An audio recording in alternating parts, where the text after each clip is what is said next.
ازاي الاكتئاب المزمن بيسرق منك احساس السعادة؟ لو بصينا على الناس دي هتلاقي المشكلة الاساسية عندهم ان ما بيعرفوش يحسوا بمتعة من افعالهم هم شخصيا، وصدقني هم جربوا كل حاجة، يعني مش عشان ما حاولوش، بالعكس اوقات بيبقوا من اكتر الناس اللي بتحاول بشكل يومي، بس للاسف لسه في احساس ثابت جواهم ان مفيش حاجة بتوصل. بس في جزء تاني مهم جدا عند اغلب البشر، وهو ان الواحد يتعلم يطبطب على نفسه ويقول انا عملت حاجة كويسة. الجزء ده بيساعد الناس تحس انها احسن، لكن المشكلة يا صديقي عند اغلب الناس اللي عندهم اكتئاب مزمن ان الجزء ده مش موجود اصلا. احنا متعودين نفكر في الاكتئاب كأنه مرحلة، يعني حد حصل له موقف صعب، خسر شخص عزيز عليه زي حالاتي، دخل في ازمة، اتضغط جامد فاكتئب فترة وبعد شوية بدأ يفوق. وده فعلا موجود وبيحصل مع ناس كتير، وتقريبا 50% من الناس بيعدي عليهم اكتئاب في وقت ما في حياته. لكن في نوع تاني من الناس حاسين بالاكتئاب طول الوقت. الاكتئاب بالنسبة لهم مش حاجة حصلت لهم، لا ده بقى جزء ثابت من حياتهم، وده اللي بنسميه الاكتئاب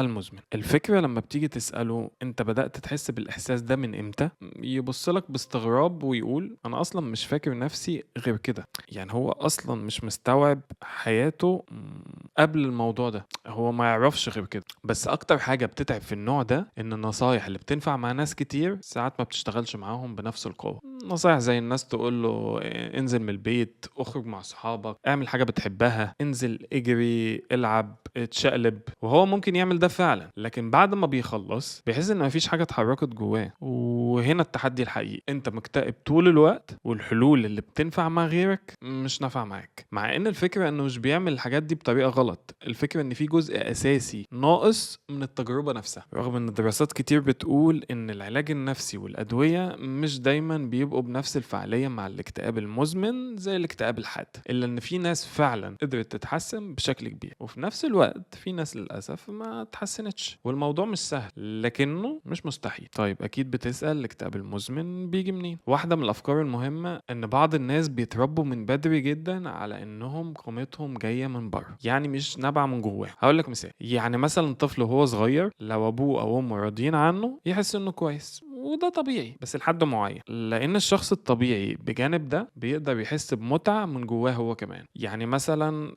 طفل عارف الحاجات اللي بيركبها دي فوق بعض، بيعمل حاجة بإيده فبيفرح بيها. المتعة هنا جاية من جواه، مش لأن حد سقف له أو قال له أنت شاطر. لكن الشخص اللي عنده اكتئاب مزمن المشكلة الأساسية إنه ما بيعرفش يستمد إحساس الرضا أو السعادة من نفسه، لازم يكون في حد من بره هو اللي يديله الإحساس ده. وعشان كده الحلول المعتادة وعشان كده للأسف الحلول المعتادة ما بتشتغلش معاه بشكل كامل. وفي شكل تاني أهدى من بره لكن مؤذي جدا من جوه، وهو إن الطفل يطلع حاسس إنه مسؤول عن راحة حد كبير، زي مثلا أم تعبانة، أب مكسور نفسيا، بيت كله ضغوطات. الطفل يحس إنه لازم يبقى شاطر، هادي، مطيع، مفيد عشان ما يزودش الحمل. فالطفل ده من غير ما ياخد باله بيتربى على فكرة وجودي لازم يكون لخدمة احتياج حد تاني، او قيمتي في ان انا اريح غيري، او انا مهم لما اكون نافع لحد تاني. فلما بيكبر بيلاقي نفسه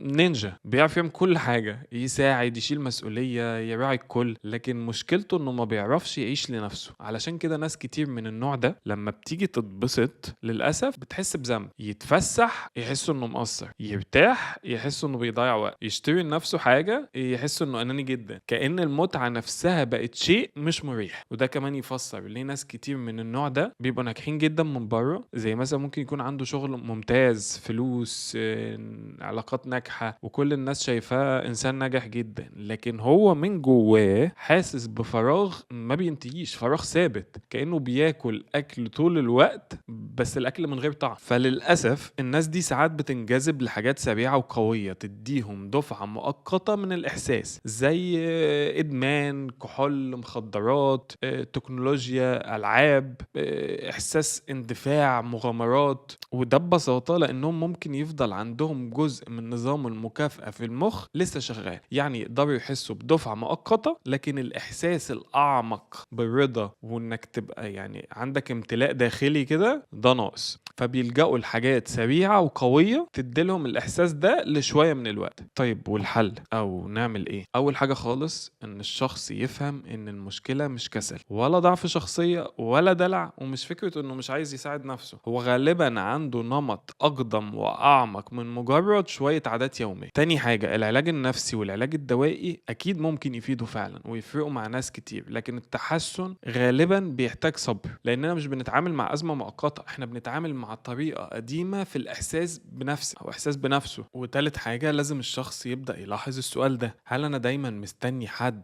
يخليني احس اني كويس؟ هل مستني شكر، حب، اعجاب، اهتمام؟ لان اوقات الاشخاص بتنقل نفس الفكرة القديمة لكل حاجة جديدة. يعني مثلا زمان كنت مستني رضا اهلي، دلوقتي بقيت مستني رضا الناس، بعدها رضا مديري في الشغل مثلا، بعدها رضا شريك حياتي.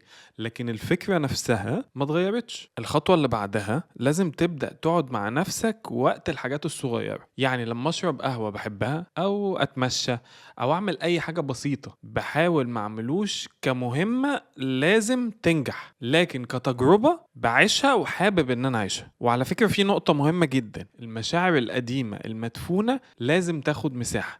ناس كتيرة من النوع ده عندهم جواهم كلام عمره ما اتقال، كلام زي انا كنت محتاج حد يفرح بيا، انا تعبت ومحدش شاف ده، انا كنت زعلان، انا كنت غضبان، انا ما كنتش عايز ابقى شايل كل ده. والكلام ده للأسف ساعات بيبقى مدفون سنين، لكن طول ما هو مدفون بيفضل الشخص عايش من غير ما يفهم ليه كل حاجة جواه تقيلة. خامس خطوة، لازم تمارس الاستقلال لكن بالتدرج. يعني اعمل حاجات لنفسك، مش عشان ترضي حد، ومش عشان حد يشكرك، ومش عشان محدش يزعل.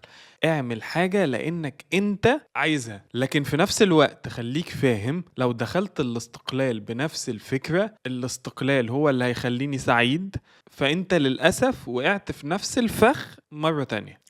الموضوع مش انك تستبدل الشخص الخارجي بنشاط خارجي، الموضوع انك تتعلم تقول انا هنا، انا حاضر، وانا بحاول احس بنفسي. بس في نفس الوقت لازم تبقى مستعد ان الناس اللي اتعودت منك على التضحية ممكن ما يعجبهاش انك اتغيرت، لان طول عمرك كنت متاح، طول عمرك بتجري، طول عمرك بتحط نفسك اخر واحد. فاول لما تبدأ تحط نفسك في المعادلة ممكن ناس تتضايق او ناس تلومك او تحاول ترجعك زي ما كنت الاول. وعلى فكرة ده طبيعي جدا، ولازم تبقى فاهم ان ده جزء من الرحلة. عشان كده التعافي من الاكتئاب المزمن مش زرار بدوسه، مش خطوة واحدة، مش نصيحة واحدة، هو أشبه بإنك بتتعلم لغة جديدة جوه نفسك. واللغة دي فيها إحساس، حضور، صدق، حق في الراحة، حق في الفرح من غير ما تحس بالذنب. وعشان كده الموضوع ده بياخد وقت، لكن بيحصل. وصدقني في ناس فعلا وصلت لمرحلة بدأت فيها تحس إن الدنيا بقى ليها طعم، مش لأنها بقت مثالية، لكن لأنها لأول مرة ما بقتش عايشة طول الوقت من خلال عين حد تاني. فلو انت من الناس اللي حاسس انك طول الوقت بتعمل كل حاجة صح ومع ذلك لسه في فراغ ثابت، ولسه الحاجات ما بتفرحكش زي ما المفروض تفرح، فممكن جدا تكون المشكلة أعمق من مجرد مود وحش. ومش معنى ان الطريق صعب انه مقفول، ومش معنى ان التحسن بطيء انه مستحيل. وصدقني اوقات البداية الحقيقية بتكون مجرد بس انك تفهم انك طول العمر كنت مستني الاحساس يجي من بره، ومن هنا تبدأ تتعلم واحدة واحدة ازاي تبني الاحساس ده من جوه. بس كده. سلام.